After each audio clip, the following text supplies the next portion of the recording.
Olá pessoal, boa noite, tudo bem? Meu nome é Eric Bernard Fávero Budenberg, eu sou psicólogo, sou especialista em psicoterapia comportamental e sou proprietário do NPC, o Núcleo de Psicologia Comportamental. Hoje eu vou falar para vocês um pouquinho sobre a psicoterapia comportamental. Então, o que é a psicoterapia comportamental? A psicoterapia comportamental é uma das modalidades de psicoterapia ou de terapia que estão contidas naquilo que nós chamamos de análise do comportamento. A análise do comportamento é a ciência do comportamento. E nós temos o behaviorismo radical, que é a filosofia desta ciência. Portanto, o behaviorismo radical é a filosofia da ciência do comportamento e a análise do comportamento é a ciência desta filosofia, por assim dizer. E a psicoterapia comportamental está contida, digamos assim, na análise do comportamento. Tá? Então, quais são os pressupostos teóricos básicos da psicoterapia comportamental que o behaviorismo radical fala sobre ou desenvolve? Um dos pressupostos básicos é que todo comportamento produz consequências. Tá? Eu já volto nisso.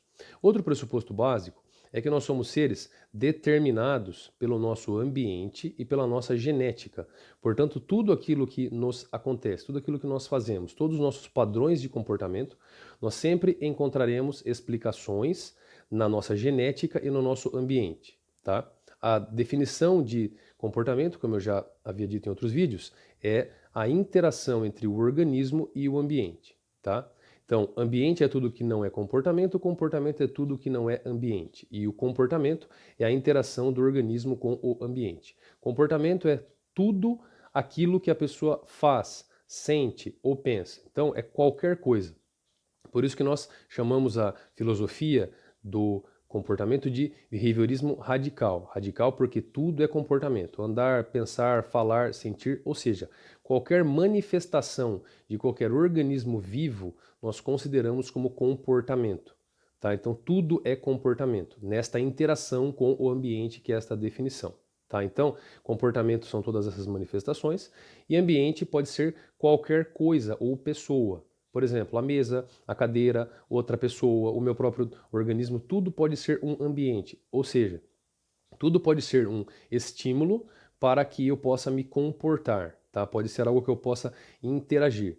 Então, voltando, comportamento é qualquer ou quaisquer manifestações do organismo ou de quaisquer organismos vivos, e ambiente são todas as outras coisas que não sejam comportamentos. Então, podem ser coisas ou pessoas, objetos, outros organismos. Então, tudo aquilo que serve, vamos dizer assim, de ocasião para eu me comportar e que vai produzir consequências. Como há esta interação entre o organismo e o ambiente, há a produção de comportamentos que geram consequências. Tá? Então, de uma maneira bem breve e básica, deu para compreender mais ou menos os mecanismos do que é a psicoterapia comportamental e alguns dos pressupostos básicos. Tá? Então, como que nós atuamos, como eu sempre digo nos vídeos, nas causas dos sintomas, nas causas dos pensamentos, nas causas dos sentimentos. Então, nós fazemos aquilo que nós chamamos de análises funcionais. Então, nós temos que analisar o comportamento da pessoa, o ambiente no qual aquele comportamento ocorreu, que seria aquilo que a gente chama de estímulo antecedente, que ele serve de ocasião, vamos dizer assim, seria um estímulo discriminativo, de maneira técnica dizendo, que serve de sinal para que a pessoa emita aquele comportamento e aquele comportamento gerará uma consequência. Então, as análises funcionais, elas consistem em analisar em quais ambientes aquele padrão de comportamento ocorreu ou poderá ocorrer, né, que seria o estímulo antecedente, e quais são as consequências que aquele comportamento produz. Nessas análises, nós analisamos, então, todos os padrões de comportamento, que a gente chama tanto de operantes, que são aqueles que nós operamos no ambiente, tá? Que você tem uma história de vida, que você aprende, quanto aqueles padrões de comportamento que nós chamamos de respondentes, que são automáticos, que produzem e ou geram os sentimentos, por exemplo. Então, tudo é analisado. Então, nós tentamos compreender o que acontece, por que acontece e como acontece. Então, essa análise, são essas análises funcionais, basicamente, que nós fazemos com os pacientes para entender as coisas que acontecem, de onde vêm aqueles sentimentos, aqueles padrões de comportamento. Essas são aquelas famosas causas, como eu sempre digo. Então, nós vamos nas causas dos padrões de comportamento, de sentimentos e de sintomas para detectar onde que elas ocorrem e o que nós podemos fazer para modificar. Porque as análises funcionais, elas buscam a função. Qual é a função que esse comportamento está tendo? E são as consequências, ou seja, aquilo que acontece depois do comportamento, ou aquilo que o comportamento produz ou gera, que acabam causando aquele comportamento. O estímulo antecedente, ele funciona como uma ocasião, como um sinal que aumenta a probabilidade de ocorrência daquele comportamento. Mas é a consequência que vai fazer com que aquele comportamento ocorra novamente. Então, o antecedente como um sinal, vamos colocar desta forma, aí ocorre o comportamento e você tem o estímulo consequente que pode reforçar ou punir aquele comportamento. Reforço e punição foi um assunto que eu expliquei brevemente no vídeo anterior, tá? Reforço sendo algum estímulo que aumenta a probabilidade de ocorrência ou frequência daquele comportamento, e punição como sendo um estímulo que reduz a probabilidade de ocorrência ou de frequência daquele comportamento. Reforço positivo, acrescentando um estímulo bom, vamos dizer assim, aspas, e reforço negativo, retirando um estímulo ruim, aversivo ou prejudicial. Nas punições, a punição positiva, acrescentando um estímulo aversivo ou perigoso, o que diminui a frequência daquele comportamento, ou punição negativa, retirando um estímulo positivo.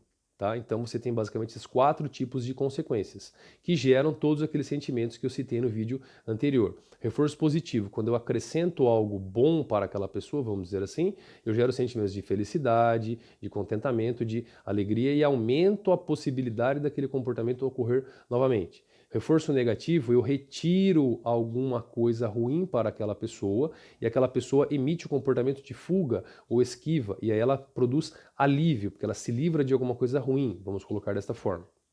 Tá? E na punição positiva, você tem aumento de ansiedade, desconforto, porque eu acrescento algo ruim. Então você diminui a probabilidade de ocorrência.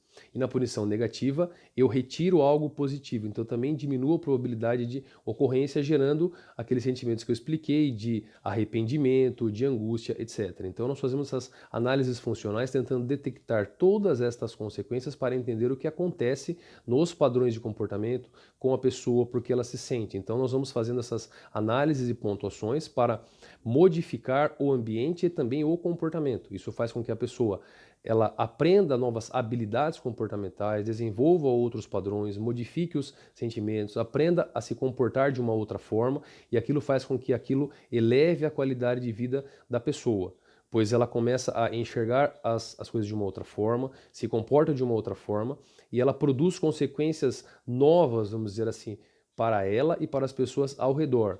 Isso faz com que ela eleve a qualidade de vida. Então deu para ter uma noção breve do que é a psicoterapia comportamental, do que é a análise do comportamento, do que é o behaviorismo radical, que são todos os pressupostos que regem aquilo que a gente chama de psicoterapia comportamental. Tá? Então nós analisamos questões e padrões de comportamento, fazemos as análises funcionais das contingências, como a gente chama tecnicamente, para tentar entender tudo aquilo que está acontecendo e poder ajudar a pessoa a modificar, para que ela gere consequências, ou seja, para que ela gere estímulos mais positivos, por assim dizer, para ela e para as pessoas ao redor dela. E aquilo aumenta a qualidade de vida geral.